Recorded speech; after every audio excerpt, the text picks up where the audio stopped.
ውድ ተመልካቾቻችን ቅዱስ ጳውሎስ እንዳለ እለት የሚከብድብኝ የአብያተ ክርስቲያናት ሁሉ ሐሳብ ነው በእኛ ቆሮንቶስ ምዕራፍ 11 ቁጥር 28 እንደተመዘገበው ማለት ነው።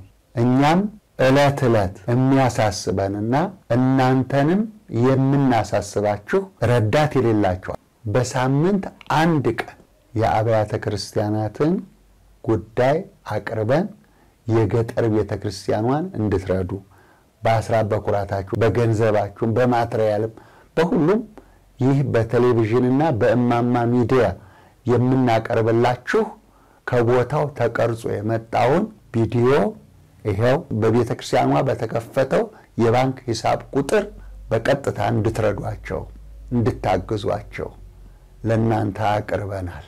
አመሰግናለሁ። በስመ አብ ወወልድ ወመንፈስ ቅዱስ አሐዱ አምላክ አሜን።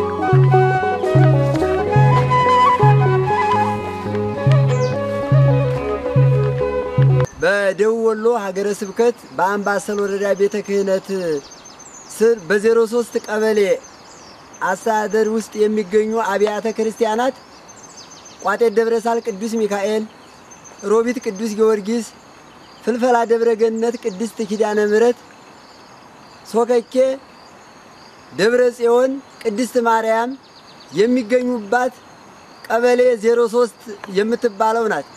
ከዚያም ባሻገር አጼ ምኒልክ አንቀጽ 17 የውጫሌ ውል የተፈራረሙባት የምትባለው ናት። አሁን ደግሞ መጥምቀ መለኮት ቤተክርስቲያን ላይ እንገኛለን። ይህን ቤተክርስቲያን እንግዲህ በጸበሉ መንስኤ የተገኘ ቦታ ነው። ይሄ ጸበሉ ያለበት ቦታ ገደላማ ሆኖ ድንጋይ እየወረደ ህመምተኞችን ሲያስቸግራቸው በህዝቡ ውሳኔ ወደ መንግስት በመጠየቅ ይህን ያለንበትን ቦታ መንግስት መልካም ፈቃድ ሆኖ የመጠለያ ቤት መስሪያና የቤተ ክርስቲያን መስሪያ ሰጥቶን ይህን ያለንበትን ቤተ ክርስቲያን መስራት ጀምረናል። ስለዚህ ቤተ ክርስቲያኑም ሳንቃ አልተገጠመም፣ መስኮቱም አልተገጠመም፣ የዙሪያ ወለሉም አልታሰረም፣ አልተገረፈም፣ የውስጥ መገልገያ ቁሳቁሶች ሁሉም አልተዘጋጁም። ይህንን ለማስፈጸም ደከመኝ ሰለቸኝ ሳይሉ በደከመ ጉልበታቸው በጎ አድራጊዎችን በመጠየቅ ይችን የምታዋትን ቤተ ክርስቲያን ሰርተው ይገኛሉ። ወልድ ወመንፈስ ቅዱስ አሐዱ አምላክ አሜን። የአባታችን አቡነ ተክለ ሃይማኖት ጸበል ደቡብ ወሎ ሀገረ ስብከት የሚገኝ 1500 ሕሙማኖች ተፈውሰው የቦታ ገደላማ ለጸበልተኛ አመች አለመሆኑን የቀበሌው ምክር ቤት ለወረዳ ምክር ቤት ህዝቡን አሰባስቦ የህዝብ ውሳኔ 2005 ሰው ፈርሞ ለሚመለከተው የሚል የወረዳ ምክር ቤት የሰጠን በጎ አድራጊ እንዲሰራው ይገኛል። አሁን ችግራችን እዛ አካባቢው ያው መጠለያና ቤተክርስቲያን እንሰራ ገደላማና ተፈጥሮ ሀብት ነው።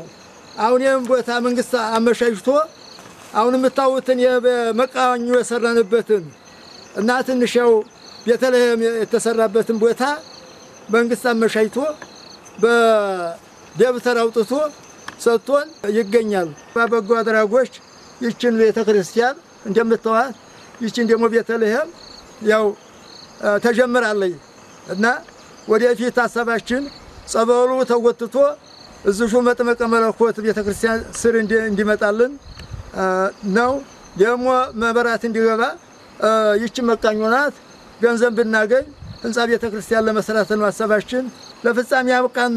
አገራችንን ሰላም ያድርግልን። መጥምቀ መለኮት ዮሐንስና አባታችን ጻድቁ የባርኩን ይቀድሱን እንደገለጽነው ይሄ ሁሉ ዙሪያው ሁሉ ያልተፈጸመ በመሆኑ በውጭም አገር ያላችሁ ኢትዮጵያውያንም በውስጥ የምትገኙ ለዚህ ለተጀመረች ለተቀደሰ ዓላማ እጃችሁን እንዲዘረጉልን በቤተ ክርስቲያኑ አካውንት ቁጥር በኢትዮጵያ ንግድ ባንክ 1015 64 35 997 በአቢሲኒያ ባንክ 14 62 47 601 በሆነው የአካውንት ቁጥር ለዚህ ቤተ ክርስቲያን ማስፈጸሚያና ጸበሉ ያለበት ቦታ እና ቤተ ክርስቲያኑ የራቀ በመሆኑ ጸበሉን ወደ ቤተ ክርስቲያኑ አስጠግቶ ለመስራት ብዙ ማቴሪያልና ጉልበት የሚፈጅ ስለሆነ እጃቸውን እንዲዘረጉልን በማለት በእግዚአብሔር ስም እንጠይቃለን። ወስብሐት ለእግዚአብሔር ወለወላዲቱ ድንግል ወለመስቀሉ ክቡር አሜን።